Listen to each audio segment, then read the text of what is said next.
un disparo desde un coche en una autopista de Alaska y una bomba enviada por correo. Dos actos violentos sin sentido ni objetivo aparente, hasta que la ciencia forense descubrió una importante conexión entre ellos.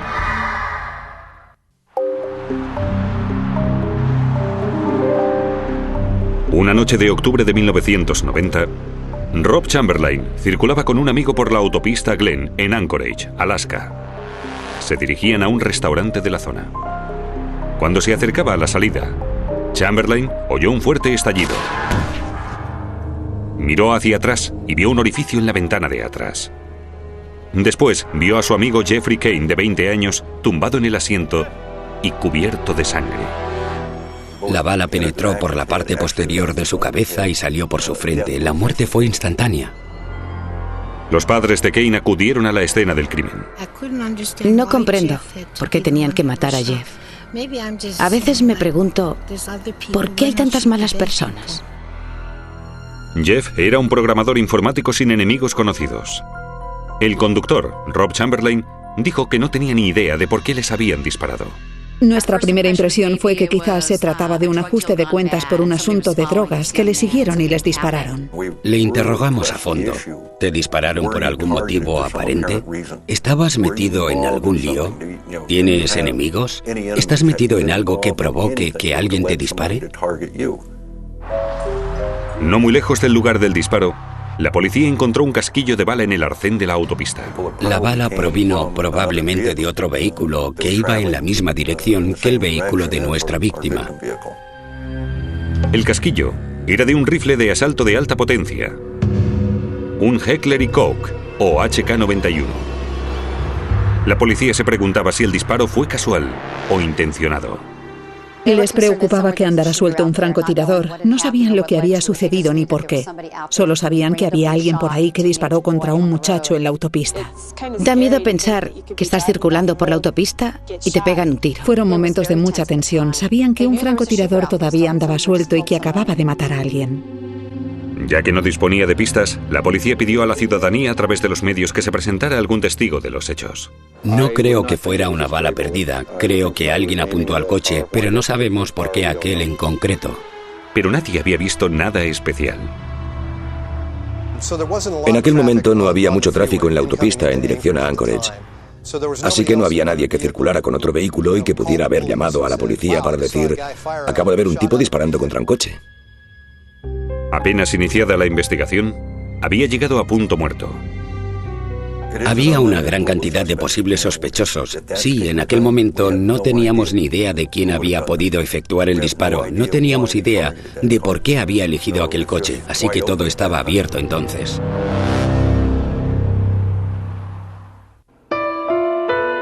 La familia y los amigos de Jeff Kane intentaron comprender las causas del incidente en la autopista que le quitó la vida.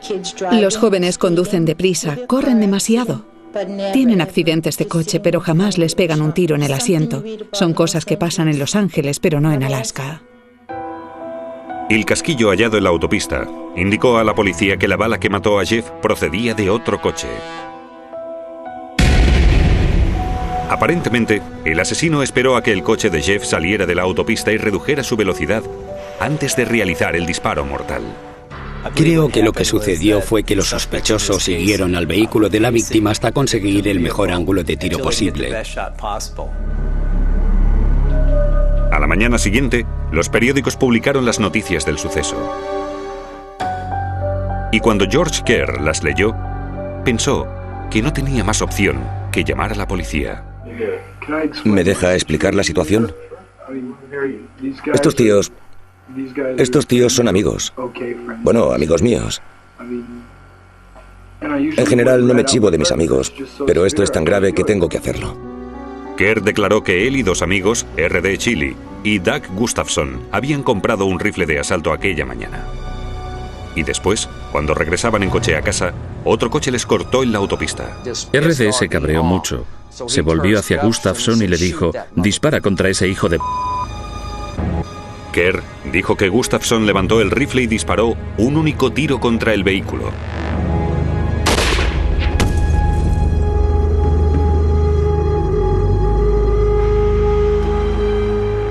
Kerr afirmó que no sabía que nadie hubiera salido herido hasta que leyó el periódico.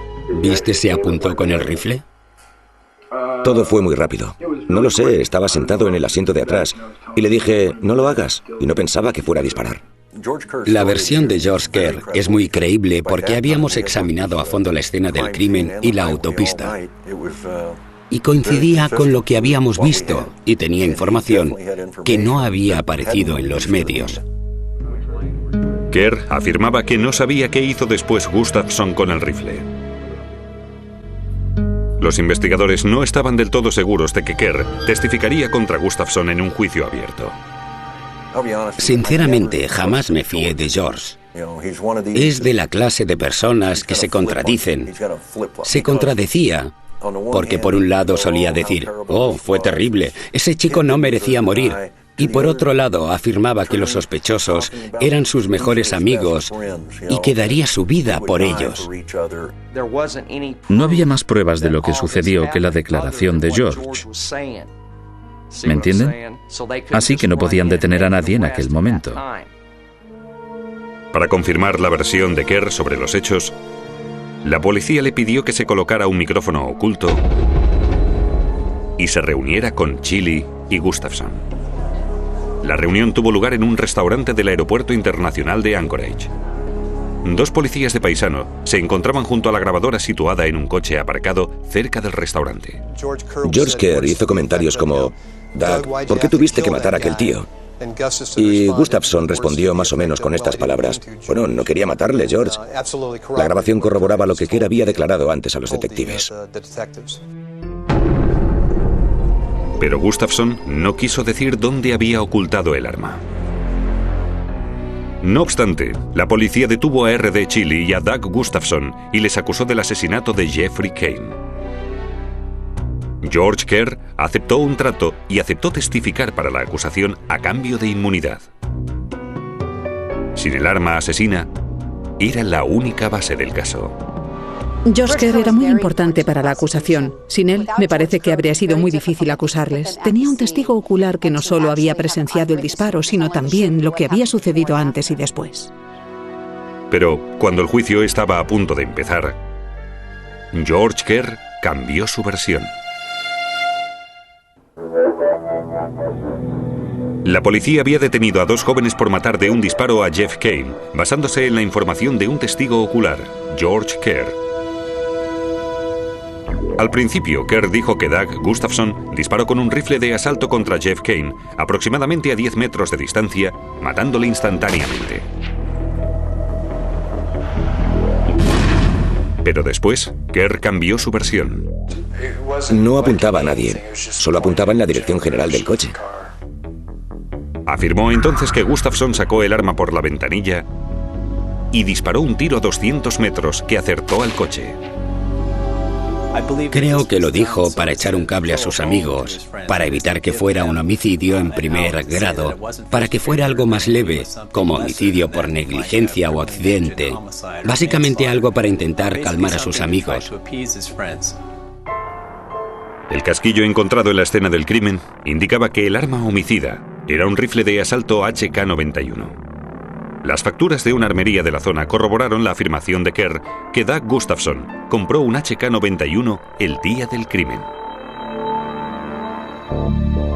Kerr también dijo que él, Chili y Gustafsson habían disparado con el arma durante el día y que usaron una señal de tráfico como diana. Los investigadores encontraron la señal con 3 agujeros de bala. Para comprobar la historia de Kerr, los investigadores consultaron al analista forense Robert Shem. Este realizó disparos de prueba con un HK-91 contra una placa de metal del mismo grosor que la señal de tráfico. Después, con una sustancia gomosa para moldes llamada microsil, sacó moldes de los orificios de bala de la señal de tráfico.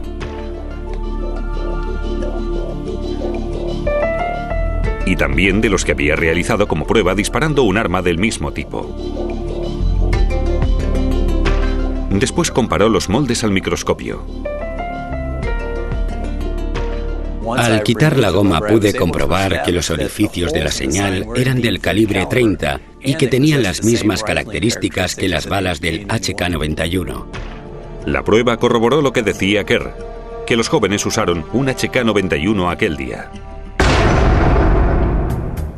¿Pero podían demostrar los investigadores que el disparo fue intencionado? La bala mortal penetró en el coche por la ventana de atrás. Mató a la víctima y salió por la ventanilla del copiloto. Entonces, la suerte ayudó a los investigadores. Las ventanillas del coche llevaban adherida una película tintada. Si el vehículo no hubiera llevado ese tipo de película, el cristal de la ventana posterior del vehículo y la ventanilla del asiento del copiloto se habrían roto y seguramente perdido.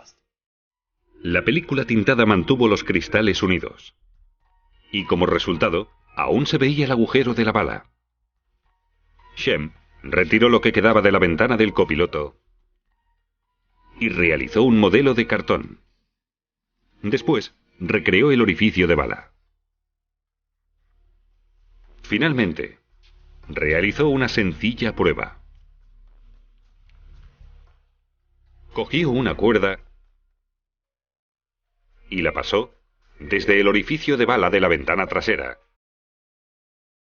a través del agujero del cabezal del asiento, hasta el orificio de la ventana del copiloto.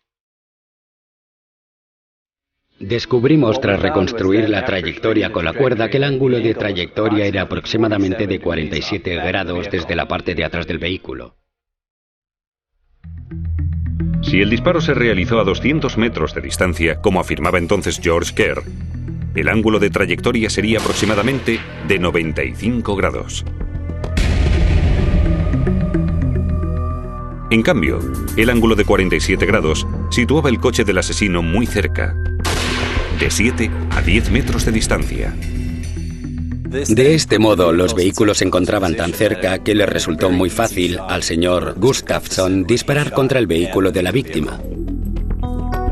George Kerr testificó contra sus dos amigos en el juicio por asesinato, pero siguió insistiendo que su coche estaba a 200 metros cuando se efectuó el disparo. No es un asesinato en primer grado. ¿Y en qué se basa para afirmarlo? Porque solo disparó contra el coche, no quería matar a nadie. Pero las pruebas forenses demostraron que se encontraban a menos de 15 metros, lo que significaba que el disparo fue intencionado. Basándose en estas pruebas, el conductor, R.D. Chili, fue condenado por asesinato en segundo grado. Doug Gustafson, el autor del disparo, fue condenado por asesinato en primer grado. Ambos a cadena perpetua. Como George Kerr tenía la inmunidad de la acusación, abandonó Alaska al finalizar el juicio. Pero la historia no acabó aquí.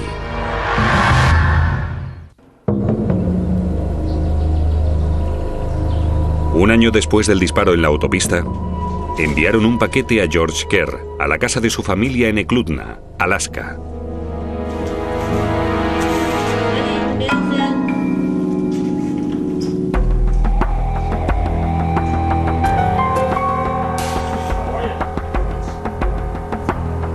Como George se encontraba fuera del estado, su padre decidió abrir el paquete.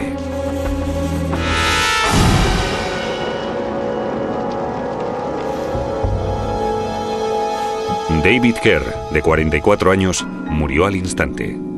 La madre adoptiva de George, Michelle, apenas consiguió salir con vida. Se le rompieron todos los huesos de la cara y le estallaron los tímpanos.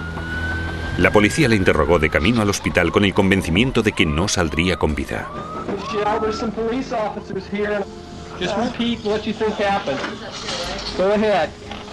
Well, we got a package for George from the state of Alaska. I know it's from Doug.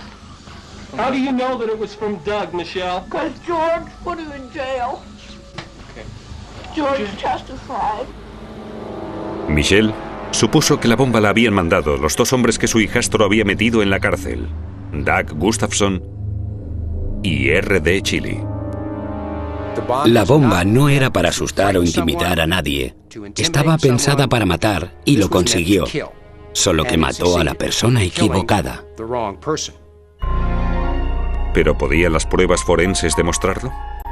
En la autopsia de David Kerr, los investigadores encontraron una pequeña pieza metálica en su pecho, como las de los interruptores. Finalmente, nuestro laboratorio pudo determinar el tipo de interruptor del que provenía la pieza, su fabricante, y a quién vendió el fabricante el interruptor y el circuito. Era Radio Shack.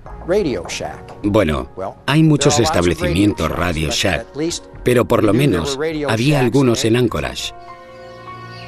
Pero Chili y Gustafson estaban en la cárcel entonces. ¿Cómo pudieron hacerlo desde la cárcel? ¿Cómo podían montar una bomba? ¿Cómo pudieron hacerlo? Estas eran nuestras preguntas. ¿Cómo puede alguien enviar una bomba desde la cárcel? Como todas las cárceles graban por rutina todas las conversaciones de los internos, los investigadores encontraron esta conversación codificada entre Gustafson y su hermana Peggy. Tuvo lugar poco antes del envío de la bomba. Now this is to fix your car, remember? As soon as you find out which way is on, which way is off on your sliding one, glue it in place, like I described, right below the surface, so that when it's pushed towards the side, it's on. And when it's pushed towards the center, it's off. Right. Okay. Superficialmente parecía que Doug diera unas instrucciones a su hermana para reparar el coche, pero estaba demasiado relacionado con la bomba como para ser solo eso. Así que lo escuchamos una y otra vez y quedó claro de lo que estaban hablando. Doug daba instrucciones a Peggy para montar un circuito para un explosivo casero. Aquella grabación fue como pillarle con las manos en la masa. Otras conversaciones desvelaron que Peggy no tenía la capacidad técnica para montar la bomba. Así que pidió ayuda a otro miembro de la familia, su hermano mayor, Craig, que era mecánico. Aparentemente, tanto Peggy como Craig Gustafson creían que su hermano era inocente de la muerte de la autopista y que el responsable de todo era George Kerr. Para darles una idea de la fuerza de sus emociones y de sus deseos de venganza, Peggy Gustafson estaba embarazada de 9 meses y solo le faltaban 3 días para dar a luz a su segundo hijo cuando llevó la bomba a correos. Rock Phelps estaba en la cárcel con Doug Gustafson y R.D. Chili cuando se produjo la explosión. Sabía que deseaban vengarse. A R.D. le importaba una mierda quien perdiera la vida mientras muriera George Kerr. Quería matar a George, al pequeño George, como le llamaban ellos. Una serie de internos nos dijeron que habían visto una lista de nombres que Raymond Chili tenía en la cárcel y que Chili les dijo que era una lista de objetivos, una lista de la gente que quería matar. Y describieron la lista. Y la primera persona de la lista era George Kerr. En la lista también figuraban otros nombres como los del juez y el fiscal de su caso. Cuando interrogaron a Peggy y Craig Gustafson, y estos escucharon las grabaciones de las conversaciones de la cárcel, confesaron de inmediato. Cuando Peggy decidió cooperar, nos dijo en qué tienda compró los interruptores y conseguimos encontrar un viejo recibo en la tienda. En él no figuraba el nombre de Peggy, pero demostraba que hubo una transacción justo durante el periodo de tiempo. Fue muy importante para nuestro caso saber qué tipo de interruptores había comprado. La explosión se habría podido evitar. No debió producirse jamás. El departamento penitenciario nos falló a Dave y a mí. Su trabajo es proteger a la gente, no solo mantener a los presos.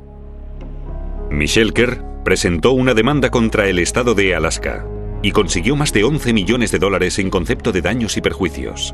Y condenaron a Peggy y Craig Gustafson a un mínimo de 22 años de cárcel por su participación en el asesinato del señor Kerr. R.D. Chili y Doug Gustafson recibieron condenas adicionales a cadena perpetua. No tenían por qué perder el tiempo con un juicio. Debieron cogerles y dejar que la familia les pegara un tiro en la nuca. Eso es lo que yo pienso. Es la justicia de Alaska. Verá, aquí hacemos las cosas de un modo algo distinto, o por lo menos solíamos hacerlo. Al final, quedaron 6 familias destrozadas. Y la acusación opina que habría habido más víctimas si la ciencia forense no hubiera cortado las posibilidades de matar de Chili y Gustafsson. No se puede montar un caso solo con la ciencia, excepto en raras ocasiones. Utilizamos una combinación de lo que nos dice la gente, de lo que sabemos sobre esta o esa persona, y usamos la ciencia para que todo encaje. Así construimos un caso. Pero sin eso, aún estaríamos en la edad oscura de la investigación criminal.